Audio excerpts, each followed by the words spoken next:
let's move on to something that you were touching on. Obviously the two biggest components of the offensive line didn't play in Alex Mack and Trent Williams. But now we're hearing, Trent Williams is having some knee swelling. Doesn't seem like a overly serious injury, but the fact that a guy his size is having knee issues without even playing a game quite yet is something to be concerned about. This could be something that is a nagging injury moving forward all season.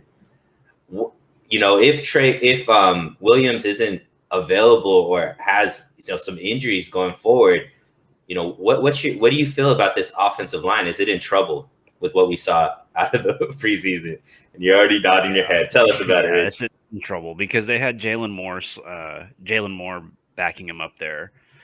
And if he's going to be the swing tackle, then good luck. He did not have a great first game in the preseason, and a lot of Lance's pressures came when Banks and in particular Moore got beat right off the snap. So yeah, they're not gonna. You could potentially be down Mike McGlinchey and it wouldn't matter as much. You could be down right or left guard and it wouldn't matter as much. But left tackle, especially an elite player like that, the play would noticeably be different. And I don't think that there's anyone that can competently fill a void until Trent Williams would come back. It would be rough. Maybe for a game or two you could get by, but it would be rough. You'd probably have to lean on the running game quite heavily. Yeah, and unfortunately, even that offensive line wasn't getting the push to even help out the running game. Trey Sermon was getting pretty much hit at the line of scrimmage and doing what he can to, break through tackles and stuff. But it was tough for him to be able to when, right at the line, or they're even getting pushed back into him. He's tripping over the offensive line's, feet and whatnot. But I think Alex Mack is obviously a huge piece that is going to help in the run game. These were all backups that probably didn't have so much continuity in there. They were getting thrown in with a couple of the starters as well. Is it all doom and gloom, Rich? Or, with a guy like Alex Mack there, do you expect, and even if they mix and match, maybe Brunskill moves to tackle where he's left tackle where he's played a little bit and, had some decent games. But I think the biggest issue is Aaron Banks doesn't seem to be the player that we expected to be right from the start. Can you tell us a little bit about, obviously you were high on him just like I was. He's kind of disappointing at this point. What are you seeing out of him and what does he need to change to be able to, be an asset for this team? It looked like in the game that he was trying to do process too much, or maybe that's what they threw at him for 3 weeks. It was just overwhelming. He looks like a guy that's going to need to be eased into, a contributing role. I don't know. I don't really know because there was nothing that I was worried about in his tape. Yeah, he had issues, but in his college tape, but nothing that panned out like this in the game. Other than that he was going against second team and third team NFL D linemen, which are better than most of the best guys you play against in any given conference, I guess. Mm-hmm. So, yeah, somehow he earned a PFF grade in the passing game of 0.0.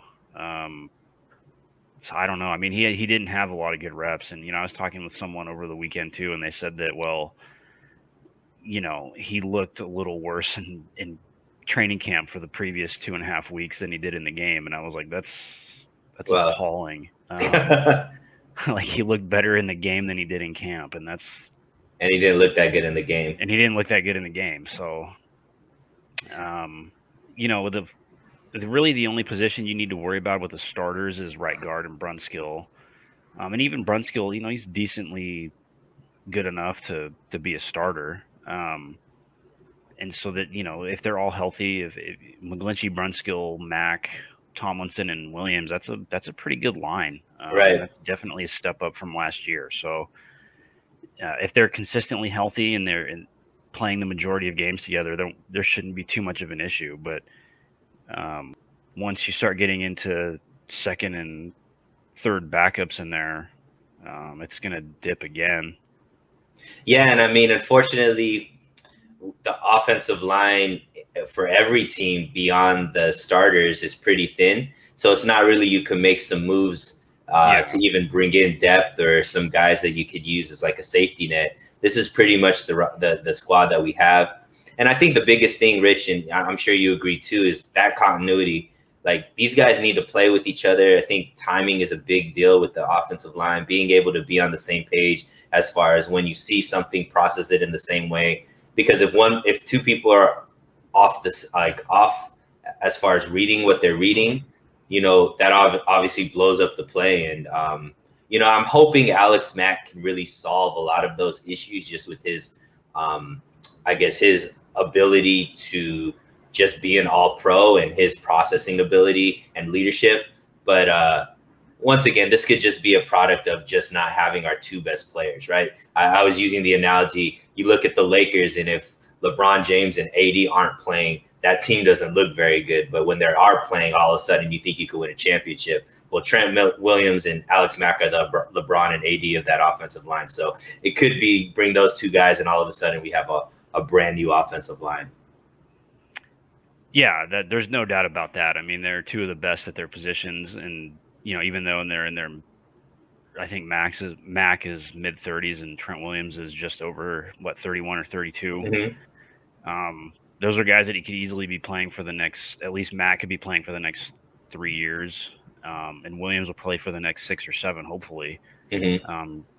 He's had some health issues in there or whatever, and hopefully those don't come back. But at the same time, like, they did bring Lance in for a reason, and that reason was to generate more offense than what they're currently getting.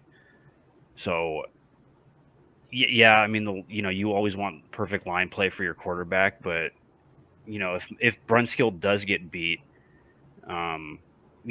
you're more than likely going to see the same issues from Garoppolo and not hitting the check down or not getting rid of it fast enough. I mean, it happens. I mean, you have a quarterback that you're paying all this money, and you can't keep using the excuse that the offensive line just doesn't give him time when he just doesn't see open reads. So that's what they want. That's what they're hoping that Lance gives them, is the ability to kind of extend that and then find somebody open and make a play. Because oftentimes, even pre-injury with Garoppolo, oh, here we go with the vacuum. It's all good, man. It's not that loud. Okay, yeah, pre-injury with Garoppolo, you could see it, and he just wasn't comfortable after moving on from first or second read to try to find the check down if there was a lineman in his face, and because he's just not mobile. Yeah. From what you know about Trent Williams' injury, is that something that you're worried about? Is that something that you think could linger, or by the time week 1 starts, he'll be fine?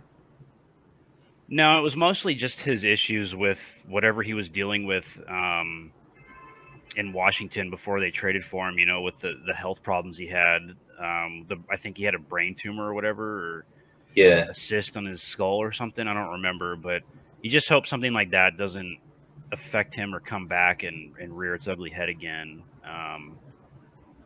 Because sometimes those things can happen. And we just don't know. But obviously he's been given a clean bill of health to play football again. So just hoping and praying that that's not the case. Got you.